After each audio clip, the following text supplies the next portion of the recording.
how to add voiceover in Inshot. Hey everyone, welcome back to the channel. If you are new here, don't forget to hit the subscribe button and turn on the notification bell to not miss any updates. So in today's quick tutorial, I'll show you how to add a voiceover to your video in Inshot. So let's get started.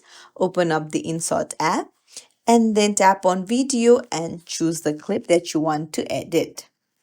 Now, uh, first things first, you'll need to mute the clip to mute the original voice, and then you'll be able to see uh, audio option. Go ahead and tap on it, and then you can see record. So just tap on record, and then you will need to allow Inshot to use the microphone.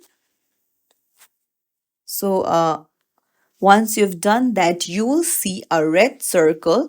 That's where you tap to start the recording. So just tap on it and then the recording will start. Make sure you're in a quiet place and then just tap on it again to stop the recording.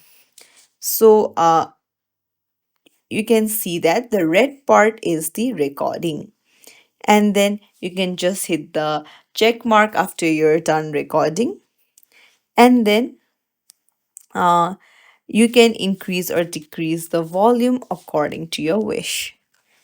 And then if you don't like it, then you can just delete it and then you can record again. So it's as simple as that. If you found this tutorial helpful, don't forget to like and subscribe to our channel for more tips and tricks. Thank you for watching.